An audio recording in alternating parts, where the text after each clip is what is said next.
अस्सलाम वालेकुम dear student, मैं हूं आपकी टीचर सोबिया और मैं आज आपको पढ़ाऊंगी unit 1 classification of living things. Classification का मतलब होता है दर्जाबंदी करना लिविंग थिंग्स जानदारों की, यानी जानदारों को मुख्तलिफ ग्रुपों में डिवाइड करना और या उनको अलग अलग करना।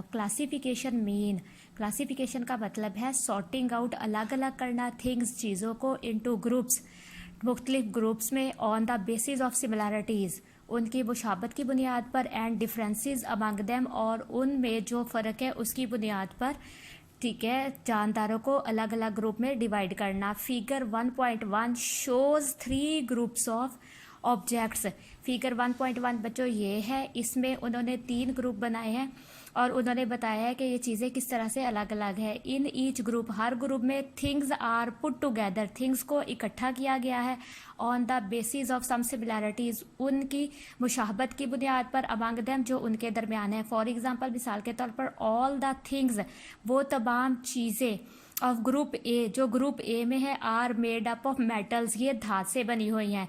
देखिए इस पे फोक, नाइफ एंड स्पून है और ये कटलरी है, तो ये धात से बना हुआ है। The things of group B, और जो ग्रुप बी है, आर बुक्स, ये बुक्स हैं। देखिए बच्चों, बुक्स एक कैटेगरी में आती है तो ये पेपर से बनी हुई है। And those of group C, और वो जो ग्रुप सी में है, आर फ्रूट्स, तो फ्रूट्स एक कैटेगरी में आते हैं। तो इस तरह से हम क्लासिफिकेशन कर सकते हैं डिफरेंट चीज़ों की उनकी सिमिलैरिटीज़ की बुनियाद पर, उनके एक जैसे होने की बुनियाद पर। बच्चों अब हम पढ़ेंगे page 2, classification of living things, जानदार चीज़ों की दर्जाबंदी करना। ठीक है, देयर आर, जानदार चीज़ें वो चीज़ें जो सांस ले सकती हैं, चल फिर सकती हैं, बढ़ सकती हैं, उनको कहते हैं। There are millions of living organisms in our world, हमारी दुनिया में, ठीक है, लाखों की तादाद में जानदार हैं। साइंटिस्ट हैज़ ग्रुप्ड देम, साइंसदानों ने इन्हें ग्रुप में, इनके ग्रुप्स बनाए हैं on the basis of similarities, उनकी मुशाबत की बुनियाद पर, इन देयर करैक्टरिस्टिक्स, और उनकी खसूसियात की बुनियाद पर। Groups grouping of living organism, जानदार चीज़ों की दर्जाबंदी on the basis of similarities, उनकी मुशाबत की बुनियाद पर, एंड डिफरेंसेस, और फ़र्क की बुनियाद पर, इन देयर करैक्टरिस्टिक्स, जो उनमें खसूसियात पाई जाती हैं, is called classification of living things. तो इसको जानदारों की दर्जाबंदी कहते हैं। मतलब जानदार चीज़ों की, ठीक है, दर्जाबंदी या ग्रुप बंदी करना, उनकी मुशाबत और उनमें जो फ़र्क है या उनकी खसूसियात की बुनियाद पर, उसको क्लासिफिकेशन कहते हैं।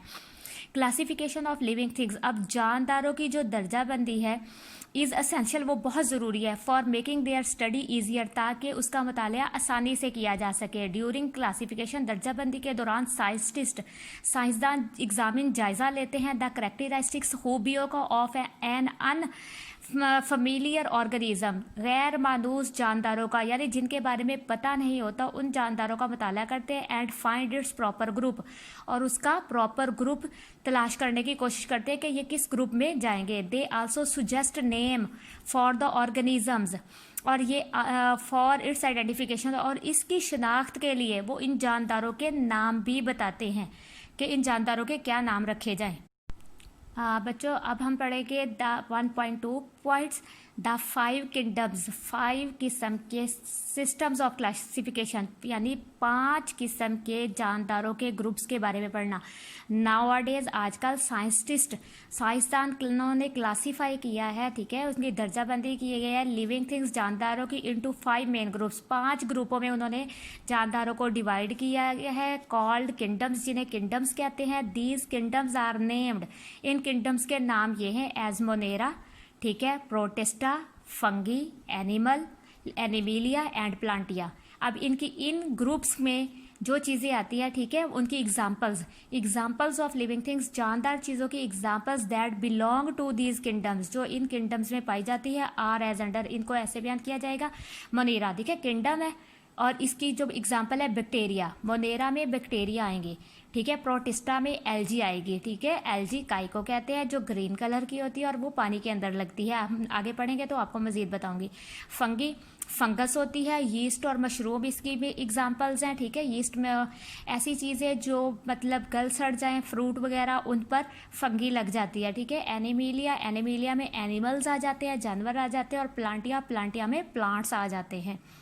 बच्चों अब हम जो ये 5 किंगडम्स है इनकी डिटेल पढ़ेंगे। तो सबसे पहले बैक्टीरिया है, मोनेरा में बैक्टीरिया आते हैं। तो बैक्टीरिया आर यूनिसेलुलर, ठीक है, ऑर्गेनिज्म। बैक्टीरिया ऐसा जानदार है जिसमें सिर्फ एक ही सेल पाया जाता है। दे आर फाउंड, ये पाए जाते हैं एवरीवेयर ऑन द अर्थ, ये ज़मीन पर हर जगह पाए जाते हैं।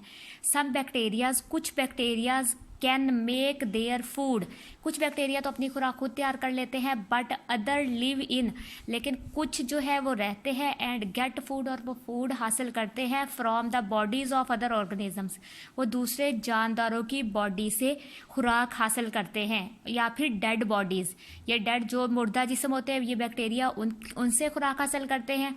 या फिर कुछ बैक्टीरिया ऐसे जो अपनी खुराक खुद तैयार कर लेते हैं। मोस्ट बैक्टीरिया, ज़्यादातर बैक्टीरिया जो है काज डिजीज, ये बीमारियों का बाइस बनते हैं इन एनिमल्स, जानवरों में, एंड प्लांट्स और पौधों में। एल्जी, एल्जी क्या है? तो एल्जी मैंने आपको पता है काई है ग्रीन कलर की जो पानी के अंदर लगती है। There are algae are unicellular, ये एक सेल वाली भी होती है, कलोनियल आबादी की शक्ल में ज़्यादा यानी जुड़कर रहने वाली भी होती है, और मल्टी सेलुलर या इसमें एक से ज़्यादा सेल भी पाए जाते हैं।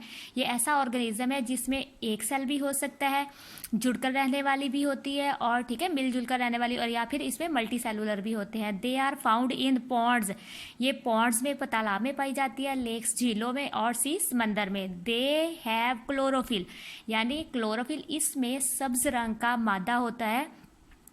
And make their own food, और ये अपनी खुराक खुद तैयार करते हैं बाय द फोटोसिंथेसिस, सूरज की रोशनी से।